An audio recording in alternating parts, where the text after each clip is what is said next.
Hey people, Main Marco here, and welcome back to more Total War Warhammer 3. Last time we started a campaign Bring me as to my the men. good old boy Emperor Karl Franz. Definitely not a good old boy, just like 40k. A lot of people here suck, but ooh, we also got a new item. We'll go over that in a minute. But last time, I kind of showed you some of the basic mechanics of the game in general. We're going to show you a bit more now, as well as do the end of turn stuff. But first, I am last time I Franz. mentioned how They will obey. you can get magical items and use them as equipment, and you can see one here, for example. We got a potion of speed, which just makes it where you reduce your tiredness and get bonus speed, which these can only be equipped on leaders and heroes. So we're going to give that to Karl Franz for now. So yeah, last time we have begun our battle against the Empire Successionists, and this time we are going to continue that and probably begin working on some diplomatic stuff. Now, this is the Empire currently. As you can see, it's not in the best shape. We have here Lady Wielder Drakenhoff, of the pale or Von Draken. scythe. She's down here dealing with a lot of vampire stuff. She's really strong, so she should be able to handle that, but AI is going to AI. We'll see. And as you can see, we have a few different electors here, which I can show. I'll stop zooming in and out through the elector machinations here, which, as you can see, we can use it to improve relations between any two Empire factions. So if these guys hate each other and I want to make them happy so they wouldn't go to war, I can spend some resources, but we'll worry about that later. We have a lot of different members of the Empire: Wisselhind, Nuln, Averland, Hookland, Midland, Nordland, Ostermark, Ostland, Sturland, and Telebeckland.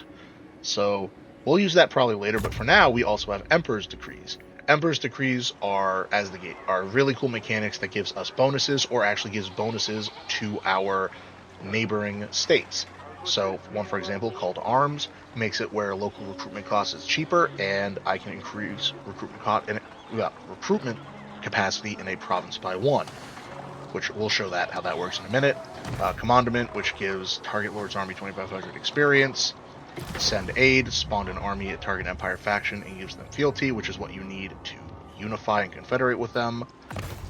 Casus Belli, safely declare war on target elector county faction without suffering a loss of fealty with other elector factors. Yeah, as the Emperor, if we declare war, let's say on Kemperbad, because that's a nice province and we want it, we get negative modifiers with all other Empire members. And finally, Unify. If a unit has 10 fealty, which is this value right here, we can instantly confederate it, but all other electors get mad. Which makes sense. We also have the elector accounts mechanic, which as we take full control of certain provinces, we can have a lord be the count of that province. In our case, we are the Emperor of the capital, which makes sense. And they get different bonuses. So Elector Count of Reichland, we get better research rate, recruit for Empire Knights, and upkeep for the electoral units, which you unlock more of by having men in charge of these, or lords in charge of these areas. As you can see, the lords can also be women. Cool beans. With that being said, we're going to go into diplomacy. Now, early game diplomacy is very important. You want to use it to try to get people on side as quickly as possible. Because of that, I like to go into the quick deal section, and I immediately look for anyone willing to make non-aggression pacts. So, for example, Baston, they want to make a non-aggression pact. They don't want to do anything else, so I'll use it to get a little extra money from them, because I have no reason to go to war with them. Same with whoever that was. And now we're going to go into the trade section.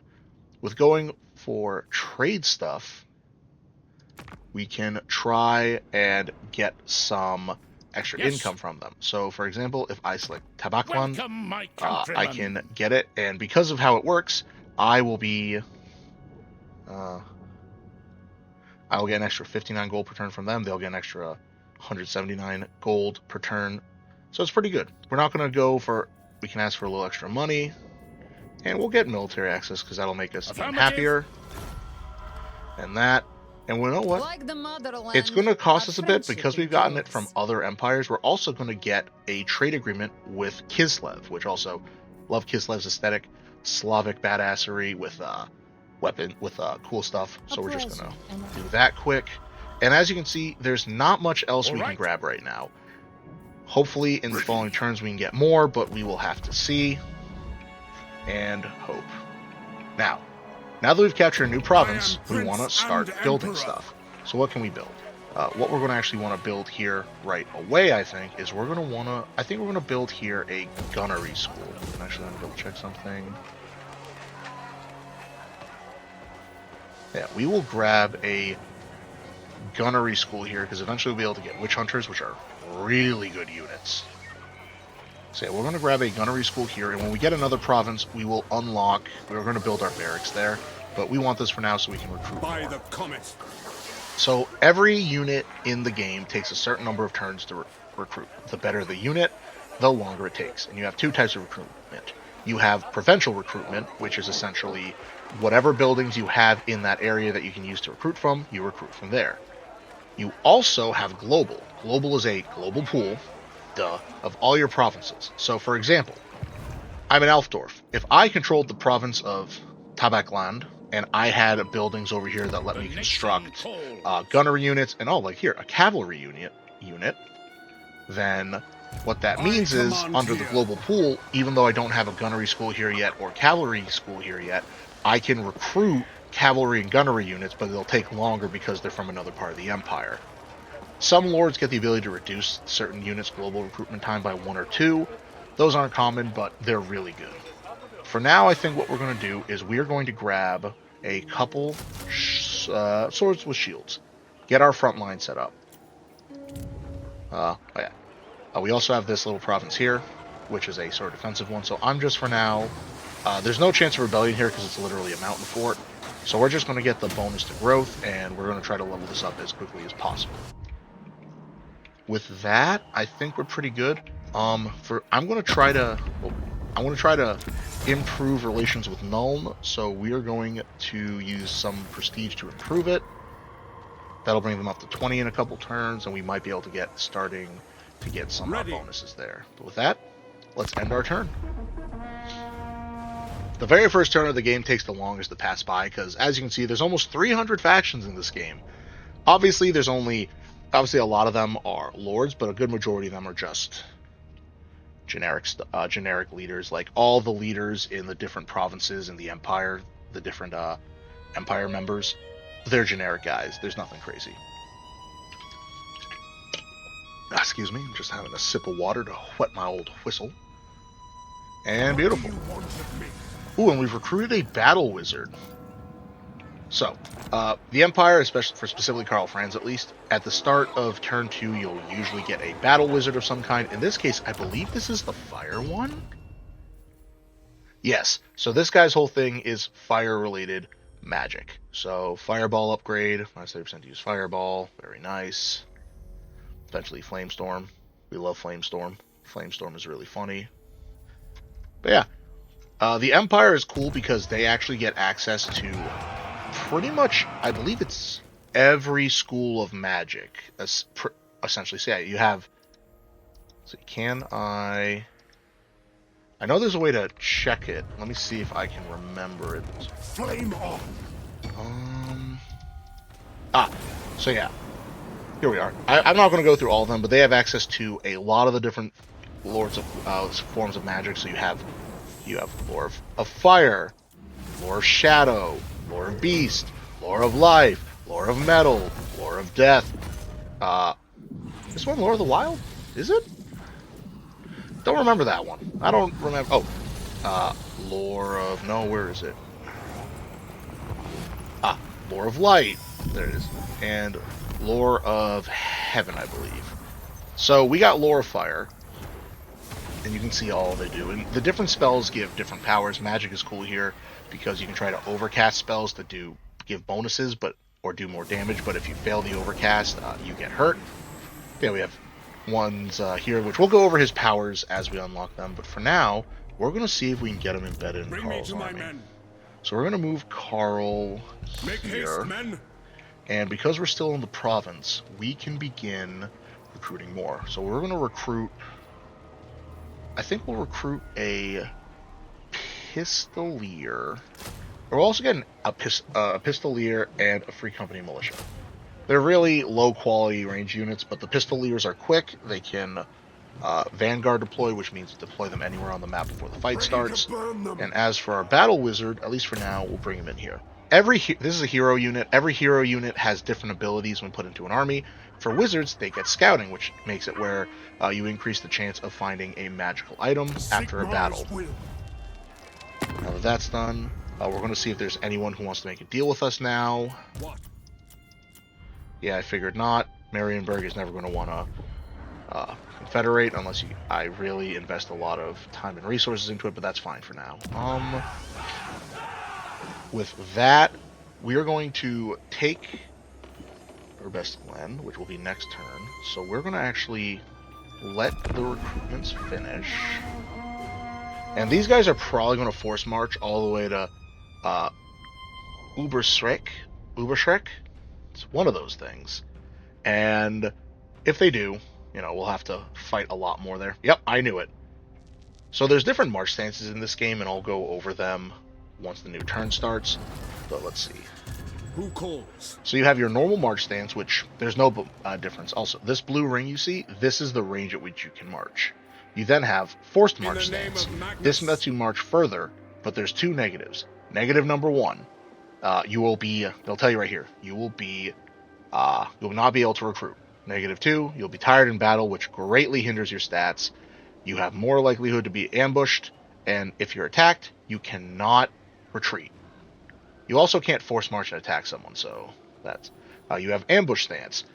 This consumes some of your maximum range movement, but you turn invisible on the map, and if an enemy unit enters your ring of influence and doesn't see you, you can try to ambush them and attack them. Raiding. Yes. Raiding takes up half of your movement speed. It makes you tired in battle, or a bit of your movement speed, but you get some really nice benefits from being able to reduce growth and control and make money. What ends up happening is a lot of the time there'll be armies who survive off of raiding. You have encampment. Encampment makes it where you can't really move that much, and you can replenish in any territory essentially, and you get bonuses to defense and leadership and a bonus against ambush. And then finally, Winds of Magic channeling. If you don't have to go far, it's worthwhile keeping this up, because this lets you get extra magic that you can use for spellcasters in your army. Now, the enemy is going to be tired when we get there, so we're going to have some nice bonuses to fight them. This is a level 1 settlement, so it's going to be rough, and we're actually going to start the deconstruction of our own barracks. I'm pretty confident we can win this fight. Raise your weapons. So, as we go into this fight, let's see. It'll be an open field. They also have their own mortar, as well as their own set of knights and heavies and great swordsmen, and their own leader, Hans Frankfurter. What a name. So, we have our banner. We're going to give that to our Reichsguard, and we're probably going to try to use our pistoliers if we can, to see if we can hide them in some woods nearby, which, looking at the map, we could probably hide them right here, and then when the fight starts and they begin moving up, we'll have them run around and try to hit their artillery right away. They might die. It's a sacrifice I am willing to make. So yeah, let's see what happens. Hope everyone's having a good day so far. Christmas is right around the corner. I've officially finished all my gifts and getting organized, so that's really cool. I'm excited for that. Excuse me. And I hope everyone else has as well.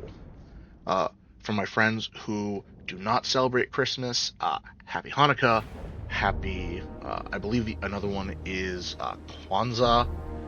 And if there's another holiday you celebrate, I do not know. I apologize. I like to try to be up to date if I can, but I'm not the best at it, unfortunately. Let's see. We're going to set up our swordsman in a nice line here with our... Awaiting orders! These guys here. We will have Karl Franz right here. Our fire boy right here. And we're going to have our gunners to start out in the front, just so they can start pinging some enemies as they approach early, then have them run back. We're going to have our mortar team right here, and we're going to have our Reichsguard hiding over here in these trees to run out. Now, this is the Winds of Magic. At the start of every fight, if you have Winds of Magic for a caster, you can try to gamble to channel them. If you channel the magic, it'll either give you extra magic to start, or it'll give you less to start. We don't have a lot unlocked right now, so we'll try and see if we get lucky. Nope. Oh, we got... Oh my god. I've never seen it that bad before. I've never gone straight to 0. That's so appropriate for my first playthrough of this game on channel, isn't it? So yeah, we're just gonna start the battle, and we're actually gonna show off the spell our wizard has. They have Fireball. It's good against multiple combatants and at long range. It's pretty good. It costs 5, and we recharge 1 power every 9 seconds, so it'll take them time to reach us. So we are going to... The enemy's going to wait to approach us, so we're actually going to have our Pistoliers come out. At speed! See, the Empire Knights have a speed of 74, and we have a speed of only 72. That's going to go up because of the terrain, I think. There we go. Of 90. They have a speed of 78. The Empire endures! So we're going to move these guys out, and sometimes the AI won't want to move until you take some shots at them. So we're going to see if we can scare them into moving. These guys are weak against armor, but we'll see if we can at least whinge them a bit.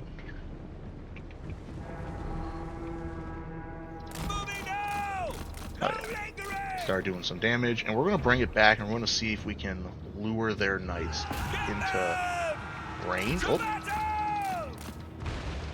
Of course, we're going to be taking some of their own shots from the mortars, but if we keep moving, we should be okay. Yes, sir! Quickly!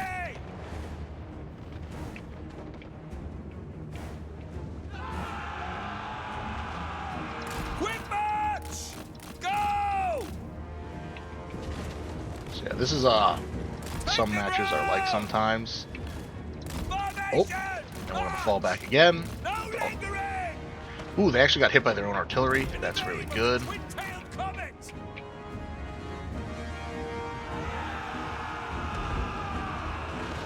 We're just gonna... Oh, no, no, no, no, no. Stop. Don't stop running. Don't stop running. Keep going. Quick march!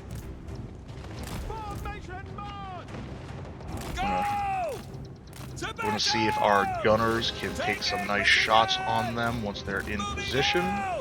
Yes, sir! Quickly!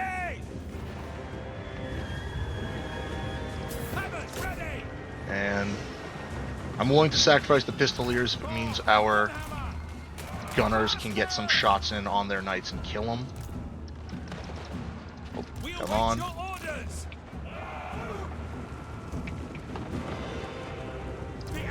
Actually, they're just going to keep chasing us down like that. We're now going to have these guys come around. We're going to try...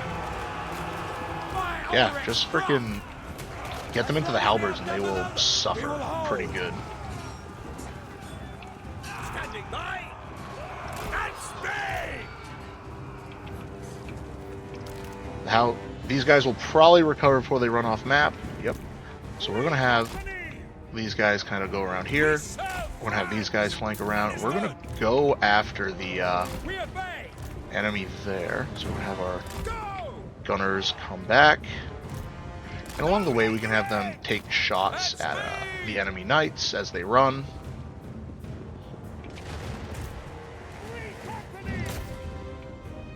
Pistoliers! Formation! March! Oh, yeah, it's gonna. Troops ready! That mortar's gonna hit us. Our mortar, we're gonna actually have start focusing on as soon as they're in range, their gunners, because those gunners are what I'm most worried about. So yeah, these guys are pretty good actually. So I have to try these guys get there. Oh.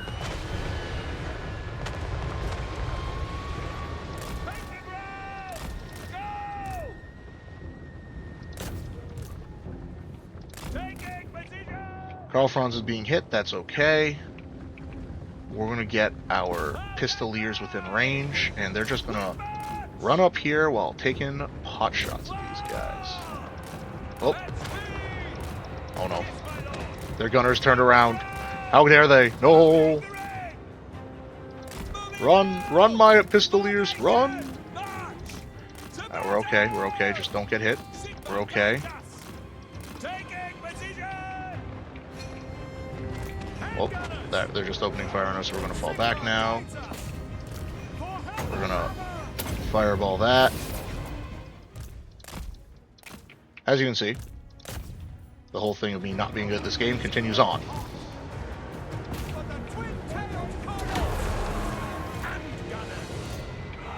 At speed! Take the ground! Have him move over here.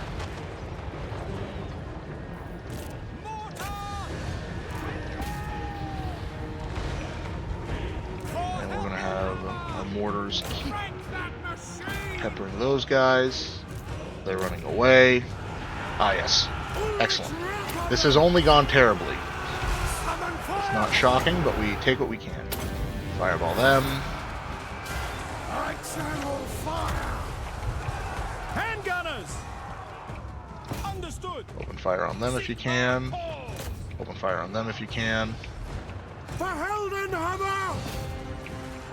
Hit them. These guys have charge defense, so they'll hopefully hold pretty well.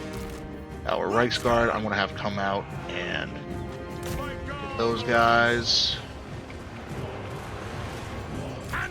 Nice. Handgunners, open fire on them if you can. You guys are taking good damage, so we're just going to hit them. Oh, Carl stopped fighting, so go after their lord quick. Try to deal some extra damage there. Reichsguard Knights! We are Sigmar's heirs! The Empire endures! Fight them. Ready for war! Fight them. Call France! By Ulrich's wrath! We will keep this going. We're okay. Fireball that. Swordsman! My rule is absolute! Kindle flame! We'll have him go in and do a little bit of hand fighting. It's not the best at it, but it's better than nothing. Yes, sir! Quick march! Let's see. Sir! Ready? Milling ring! Fire on that. Have him charge into there. We are Excellent. Now charge back over there, Carl. Ah, my swordsman in retreat, so we're actually going to charge there. See, who are they fighting right now? Ah, yes. Wizard, fireball them. Seething fire! Hang the ground! Formation march! Take position! Ready for war! Fight there. I found that sometimes the enemy or your units will just kind of stop fighting, We are Sigmar's which is a bit heirs! annoying. I don't know why, if it's a whole thing with how they Knights! process the attacks or what, but it's kind of obnoxious when it happens. Moving out! Destroy their knights. Reichsguard Knights! At speed! Get them! Like round hit him. The Empire is yours! War! Sorcery! Very well! Get that up. Take him out. Ooh, very nice. The Heldenhammer! These guys are holding okay. These guys are struggling a bit, so Swordsman! we're gonna keep these guys in this way. Great swords! For France! We're gonna have that go there. The enemy lord is wounded because that's the leader. We're gonna have, Take the ground! and there we go. Hey, Maron. Yeah. Sorry if I was really quiet there. I was hyper focused, as that I'm sure you've seen me in other videos. Wait. When the enemy gets rough, oh boy, it can be really hard. So we're gonna have the free company just follow after them and open fire into them in the rear. Our wizard did pretty good. He got some nice kills. Franz did okay. Our casualties were rough, but I think that was better than if we auto-resolved it, personally. Whether that's true or not, I don't know, but that's what I'm thinking. Go after them. You pick that. Go here. Also, probably would have helped if I started throwing fireballs a lot sooner, but that's on me. Let's see if we can get a nice, see this one hit and do some damage. Alright, it missed for the most part, but that's alright, I suppose. My subjects call. And that, We yeah. are Sigma's heirs. I'm gonna clean this up a bit, and then I'll see you guys back on the campaign map, so I'll be right back. Okay, we are back on the campaign map. Summon the We took some electric good damage, so we are going to use this as a chance to... First of all, ooh, we got a couple level ups, so we're going to grab Hard to Hit and Deadly Blade. Oh, excuse me. We're going to grab Hold the Line. In terms of new things... Ooh, Scroll of Light Coast. That's a magic user-specific item, so we'll give this to him, which just makes him faster. Unspottable, which I forget what that does, but we'll put it on him. It should pop up here, I believe, for his bonuses. Nope. Let's see. But all here's if this unit can hide at its current location, it will not be spotted until enemy is very close, and this unit can move hidden in any terrain. Beautiful. So basically, we have an invisible wizard we can hide off on the sides, and we got a couple of ancillaries. We have the banner like before, and we also got Hedge Wizard, which gives better wind magic capacity. Since he leveled up, we're going to give a bonus to Fireball to make it better, and Kindle Flame, which basically makes it where affects enemies in area, which makes them weaker to fire damage. But first, we're going to grab the Flaming Sword of Ruin, which just adds flaming damage and makes improved missile damage. We're going to grab that. I think that'll be helpful for our army. Now, we're pretty messed up, so what we're going to do is we can combine weakened units like this to make a slightly better one, and then we're going to actually grab 2 Spearmen. And with that done, our next objective is to move on Isleheart. Also, Franz, when certain heroes, when heroes level up, in War, heroes level up outside of a couple, they will sometimes unlock new mounts, and Karl Franz got his first one, which is a Barbed Warhorse, which just gives him some bonuses to his stats. And, ooh, we got a second mortar? I have no idea where that came from, but I guess we captured the enemy mortar. I didn't know that was a thing, and I'll take it, I don't mind. I'll take a free mortar, and with that, we will end the turn, I think. We have our new barracks here. We're breaking down the old one there, and we'll probably end this part by just trying to consolidate Isleheart, and then probably recruiting a second lord to help follow Karl in his quest of conquest. Ooh, we've also finished our first tech, Grain Silo, so we have extra regenerate as well as extra growth, which I'll explain in a minute. With that, let's see. Construction costs for all buildings, supply wagons. We'll go for supply wagons, get that extra movement. And yeah, the extra growth is, which I'll explain once we take this final province over here, which is only a level, it's a level 2 trying to upgrade, but we could auto-resolve it. And Empire Succession is, ooh, who is this? Adalbert Hall. What a silly name. I think we'll fight this one just because I wanna, no, we can auto-resolve it. We'll just do the auto-resolve. We'll occupy, and with that, we have officially secured our home province. We've destroyed the Empire Successionists. Now, the next question is, where do we go from here? Because we have options, and normally, well, actually, before we do that, we're going to go over some stuff. Now that we've fully captured a province, let's go over how the province mechanic works. First of all, growth. Every turn, all provinces gain X amount of growth, and that growth is determined by your technology, different empire modifiers, as well as the buildings you have in it.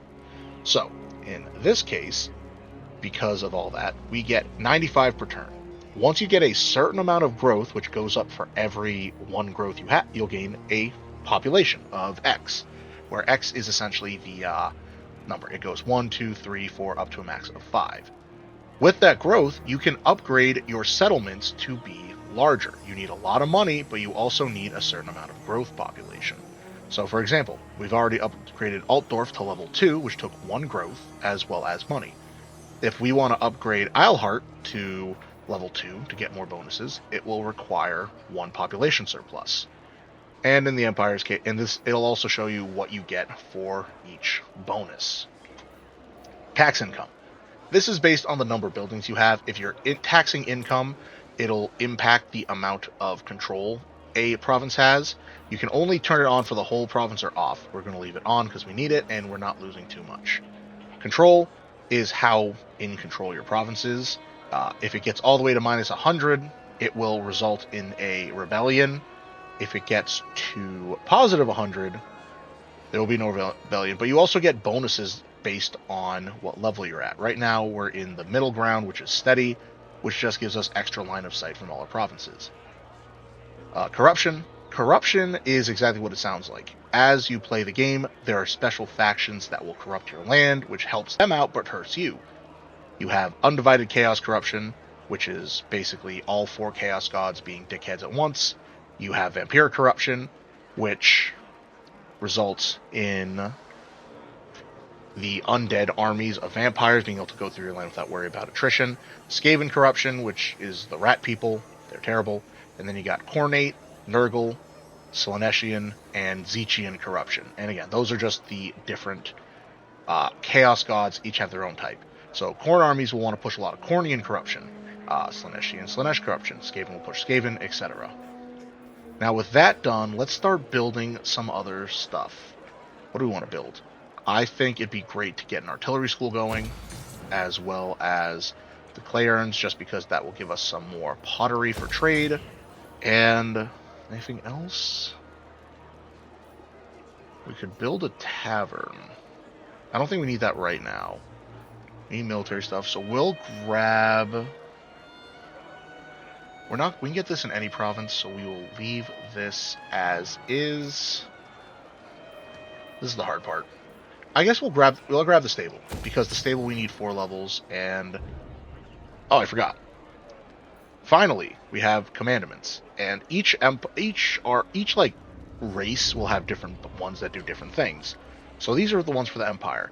You have host Festag, which will increase control and gets you more money from trade.